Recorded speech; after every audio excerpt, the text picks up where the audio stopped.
The hushed tension in the House Judiciary Committee hearing room was shattered when Congressman Matt Rosendale's voice cut through the proceedings with unmistakable condescension. Leaning forward into his microphone, the Montana Republican fixed his gaze on Representative Jasmine Crockett and delivered what he clearly intended as a public humiliation. "Point of parliamentary inquiry, Mr. Chairman," Rosendale announced, his voice carrying the sharp edge of someone accustomed to dominating conversations. Before the gentlelady from Texas continues her questioning, perhaps she could explain to the committee which clause of the Constitution actually gives Congress authority over state election laws, since she seems confused about basic federalism. The room froze. Committee staffers exchanged uncomfortable glances. Even Republican colleagues shifted uneasily at the naked disrespect in Rosendale's tone. The chairman gave a perfunctory tap of his gavel, more from obligation than conviction. "The gentleman's parliamentary inquiry is not properly raised," the chairman stated flatly. "The gentlewoman from Texas may continue." All eyes turned to Crockett, expecting either an angry retort or a flustered attempt to defend herself. Instead, they witnessed something far more powerful. Without raising her voice or showing any sign of being rattled, Crockett placed her hands calmly on the table, looked directly at Rosendale, and delivered a response that would be replayed on news networks for weeks, shared millions of times across social media, and fundamentally change how many Americans viewed congressional hearings. "Thank you, Mr. Chairman," Crockett began, her voice measured and clear. She didn't consult her notes or break eye contact with Rosendale as she continued, "Since the gentleman from Montana has raised a constitutional question, I'm happy to direct him to Article 10, Section 4, which explicitly states that while state legislatures initially prescribe the times, places, and manner of federal elections, Congress may at any time by law make or alter such regulations." The precision of her citation, delivered without hesitation or notes, caught Rosendale visibly off guard. But Crockett wasn't finished. "I would also refer the gentleman to the Supreme Court's interpretation of this clause in Arizona v. Intertribal Council, where Justice Scalia, certainly no liberal activist, writing for the majority, affirmed Congress's broad power over the times, places, and manner of congressional elections." A murmur rippled through the committee room. This wasn't the emotional response Rosendale had clearly attempted to provoke. It was a masterclass in constitutional knowledge delivered with unshakable composure. Before we dive deeper into this remarkable exchange and what happened next, make sure to like this video and subscribe to our channel for more analysis of these pivotal political moments that mainstream media often misses. Now let's explore exactly how Congresswoman Crockett transformed what was intended as an ambush into one of the most compelling demonstrations of congressional expertise in recent memory. The House Judiciary Committee had convened to examine proposed federal standards for mail-in voting procedures, following the patchwork of state-by-state regulations that had created confusion during recent elections. The political battle lines had been drawn long before the first witness was sworn in.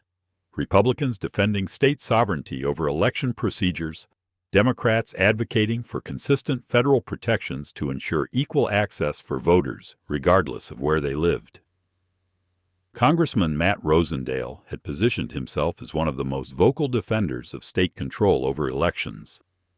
The Montana Republican, now serving his second term in the House after a failed Senate bid, had built his political brand around fighting federal overreach, and appeared frequently on conservative media to warn about Washington bureaucrats interfering in state matters. His questioning of witnesses had been aggressive but predictable, following familiar talking points about constitutional limitations and states' rights.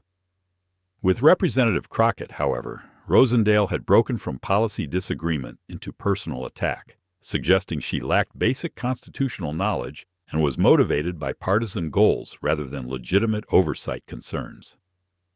The unusual direct challenge to a colleague's qualifications during an official hearing represented a breach of traditional congressional decorum that surprised even veteran committee staff.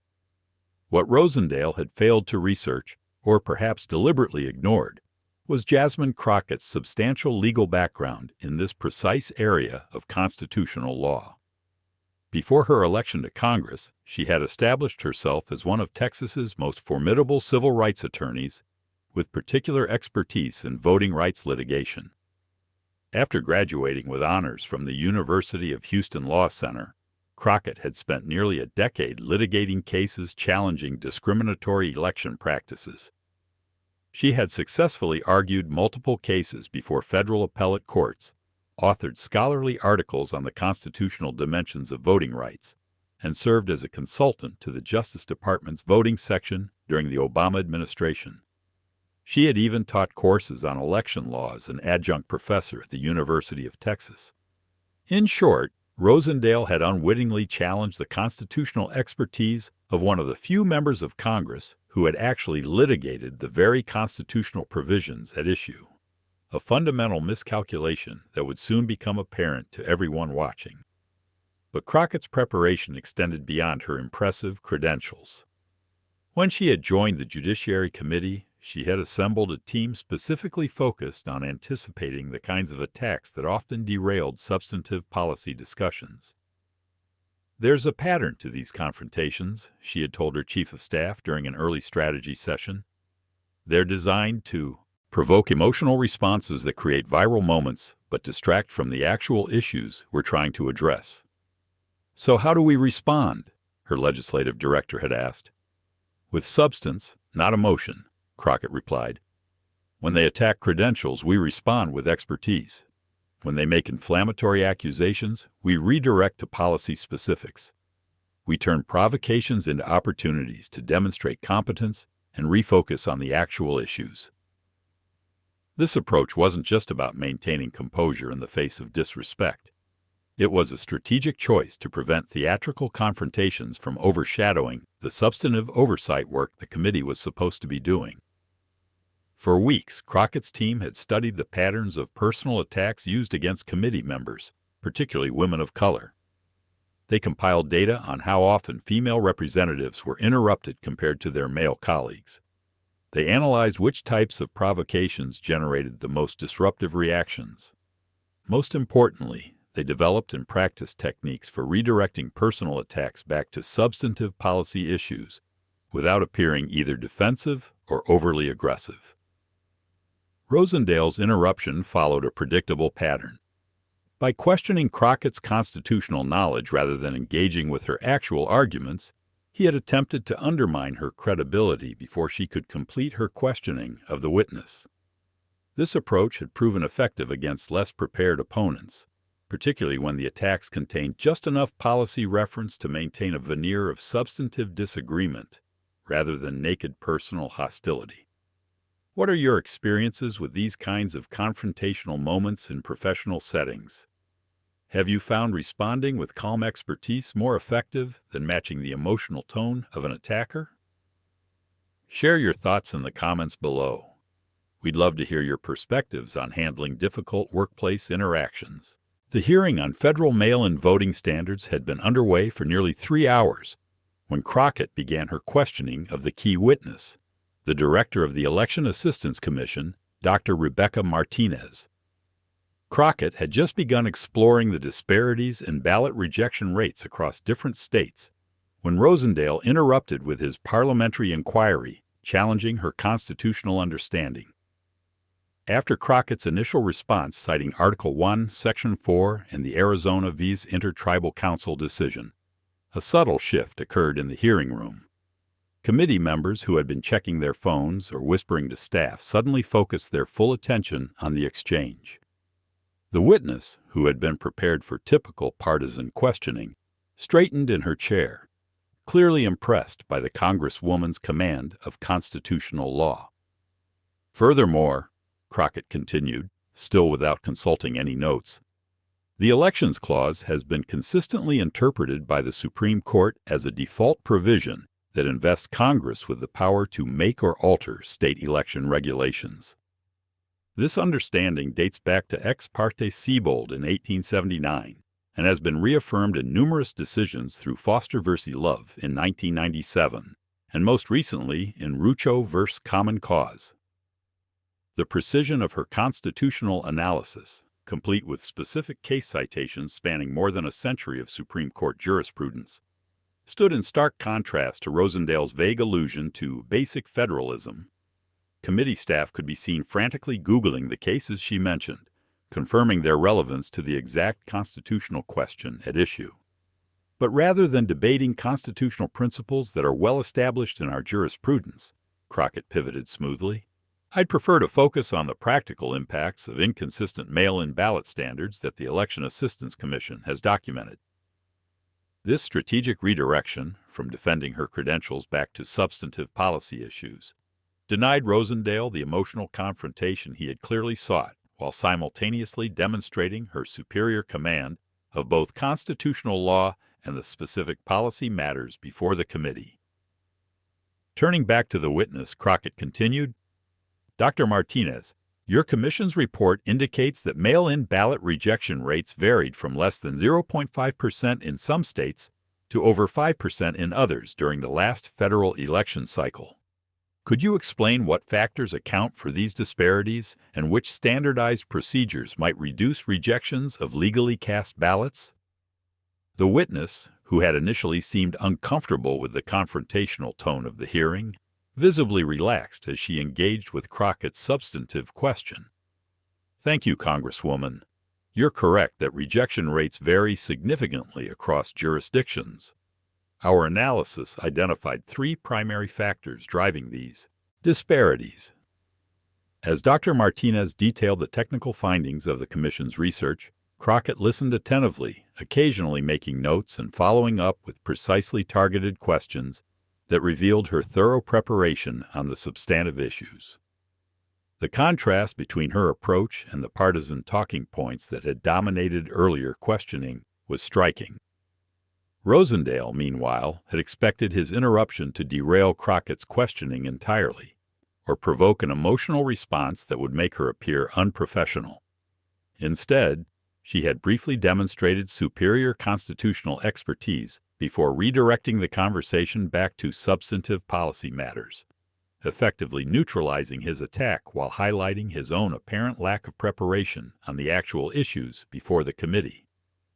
When Rosendale attempted to interrupt again during Crockett's questioning, the chairman, now fully engaged, was uncharacteristically firm. "The gentleman from Montana does not have the floor," he stated with newfound conviction. "The gentlewoman from Texas has not yielded and will be permitted to complete her questioning without further interruption." The chairman's sudden enforcement of proper committee procedure represented a significant shift in the hearing dynamics. Earlier interruptions of other members had been met with only perfunctory objections, but Crockett's poised response had apparently inspired a return to more orderly proceedings. As Crockett completed her line of questioning about technical aspects of mail-in ballot processing, committee members on both sides of the aisle were taking more detailed notes than they had during previous exchanges.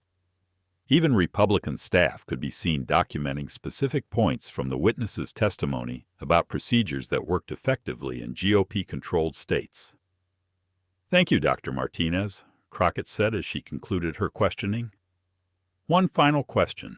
Your commission has studied mail-in voting procedures across all 50 states.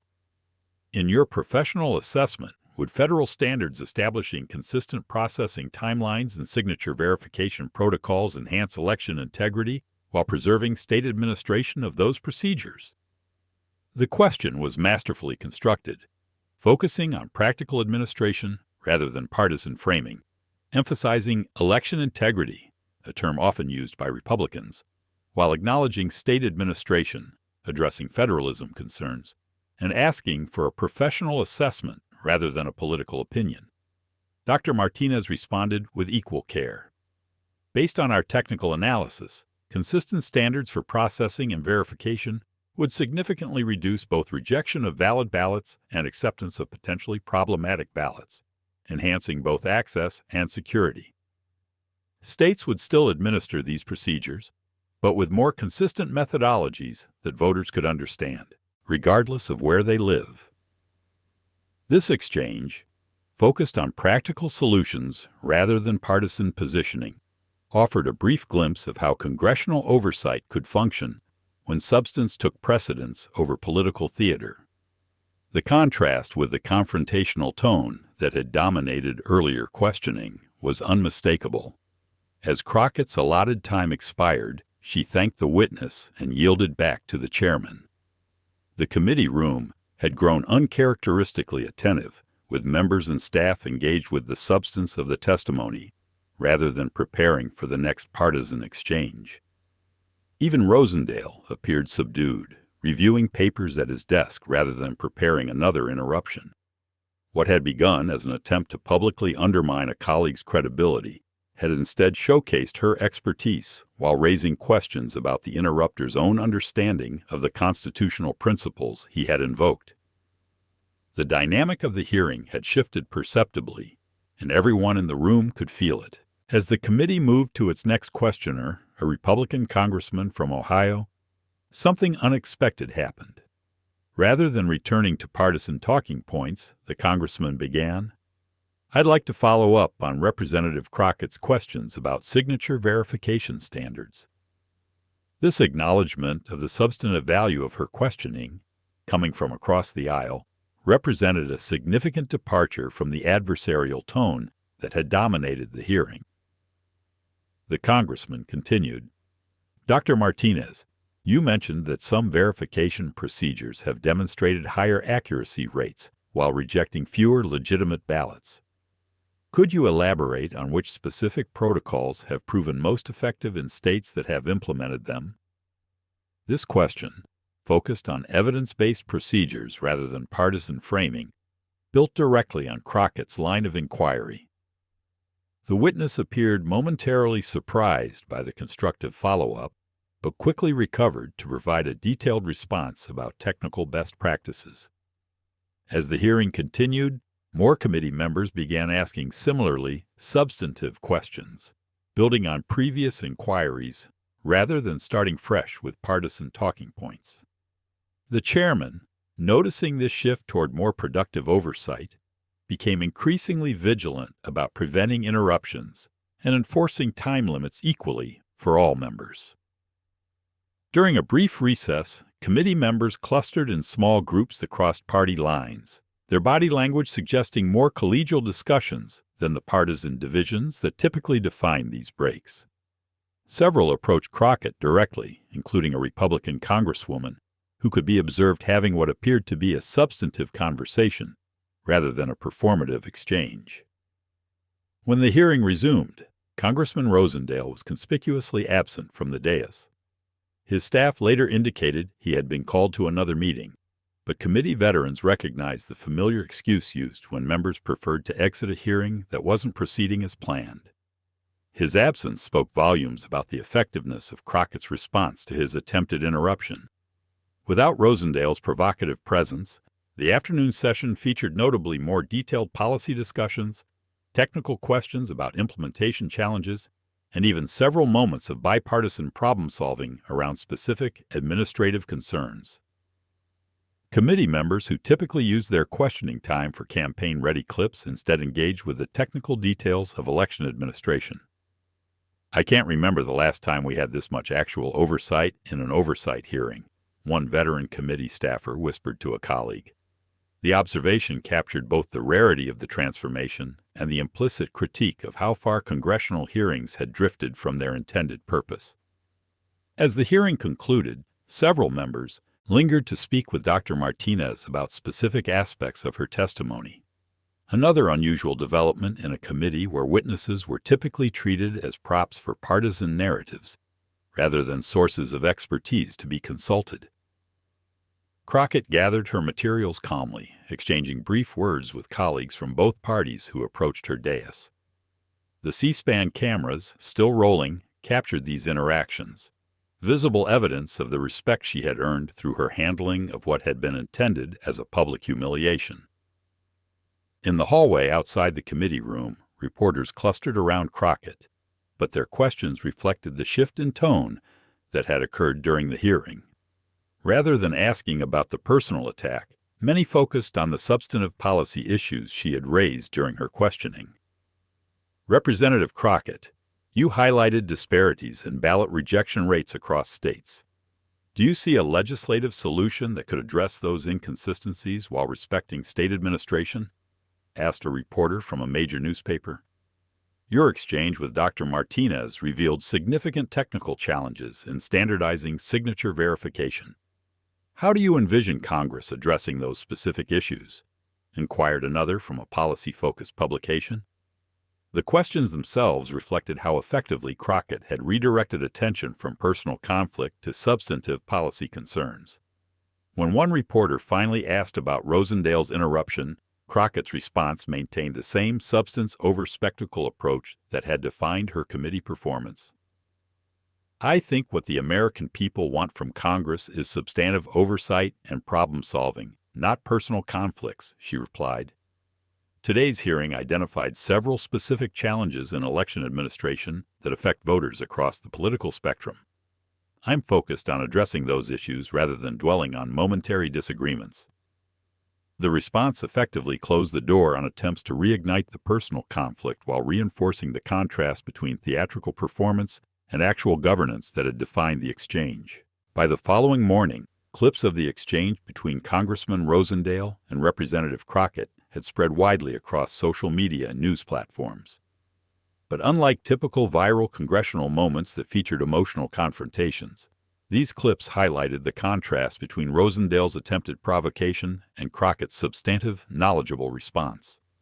Major news outlets ran stories with headlines like, "Expertise Meets Interruption," "How Rep. Sir Crockett Changed a Hearing's Tone," and "When Constitutional Knowledge Enters the Room, the Exchange That Transformed an Oversight Hearing." Even conservative publications acknowledged the effectiveness of Crockett's approach, with one National Review writer noting, "Whatever one thinks of her policy positions, Representative Crockett demonstrated how congressional expertise should function." Political scientists and congressional scholars began analyzing the hearing as an example of how oversight hearings could potentially be rescued from their descent into partisan performance art. Dr. Norman Ornstein of the American Enterprise Institute observed, "What made this exchange remarkable wasn't just Representative Crockett's command of constitutional law, though that was impressive. It was her strategic choice to redirect a personal attack back to substantive policy issues, demonstrating how members can refuse to participate in the degradation of congressional proceedings." The impact extended beyond media commentary. Within 48 hours, the Congressional Management Foundation, a nonpartisan organization that works with members and staff on effective governance, reported unprecedented interest in their training programs on substantive oversight techniques. "We've had more inquiries about our policy-focused questioning workshops in the past 2 days than we typically get in a month," noted their Director of Congressional Operations. Staff from both parties are specifically citing this hearing as a model they want to learn from. Several committee chairs announced subtle but significant changes to hearing procedures, emphasizing that questioning should focus on policy substance and that interruptions of other members would result in immediately losing the floor. While such rules had technically existed before, they had rarely been enforced as theatrical confrontations became the norm.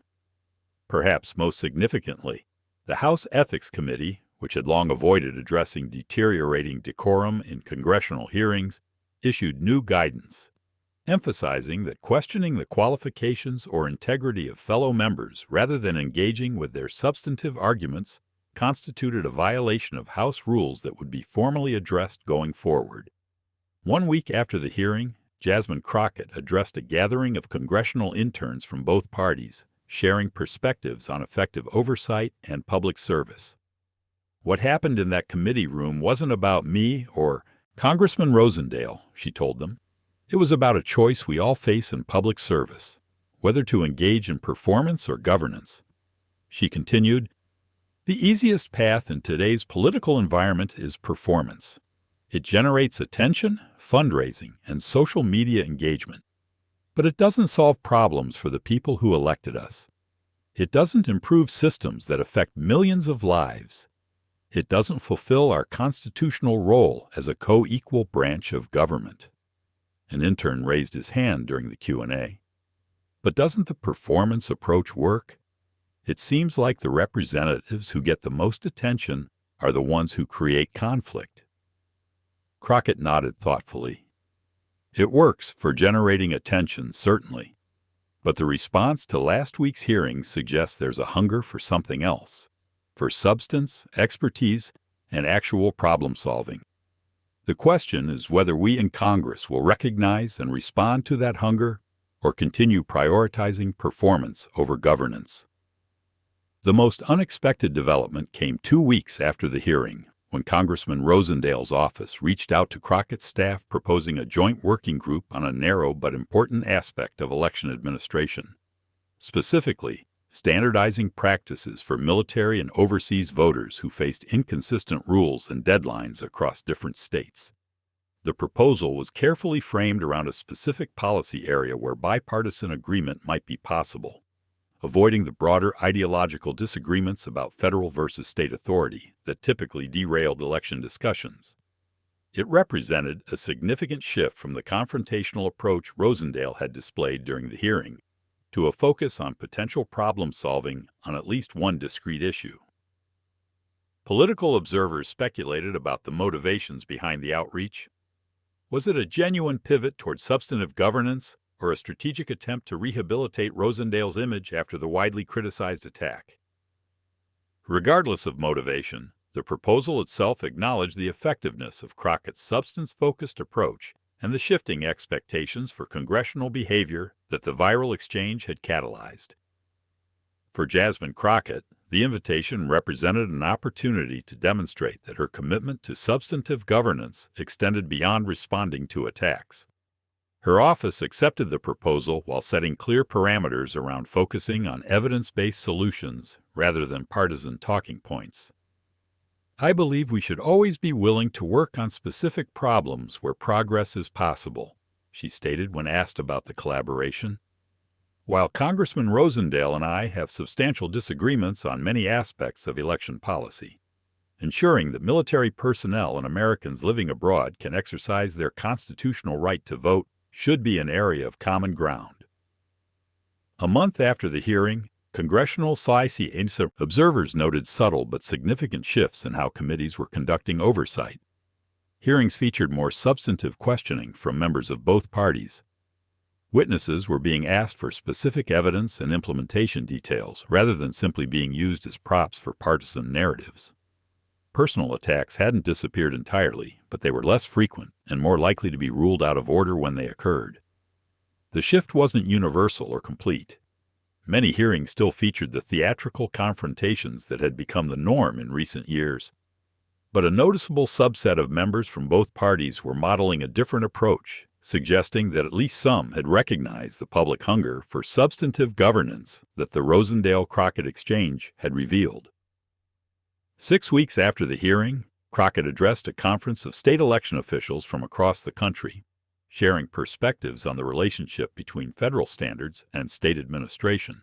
The fundamental choice we face as public officials isn't between federal control and state authority, she told them. It's between performance and governance, between using our positions to generate attention or using them to solve problems for the people who elected us. She continued, "What we saw in the response to that committee exchange wasn't partisan. Americans across the political spectrum responded positively to seeing substantive expertise and policy focus rather than personal attacks and theatrical confrontation. That tells us something important about what voters actually want from their representatives, regardless of party." As she concluded her remarks, she offered an observation that captured why her exchange with Rosendale had resonated so deeply across political divides. In a political environment that often rewards performance over substance, the most radical act might be simply doing the job we were elected to do, studying issues deeply, engaging with evidence honestly, debating policies substantively, and working to solve actual problems rather than just generating conflict about them. If you found this analysis valuable, don't just scroll to the next video. This is exactly why we need more substantive voices in our political discourse. Like this video if you believe expertise should triumph over provocation. Share it with someone who's tired of theatrical politics. And subscribe to see more content that celebrates substance over spectacle. What congressional hearing would you like to see approached with this level of preparation? Tell us in the comments below.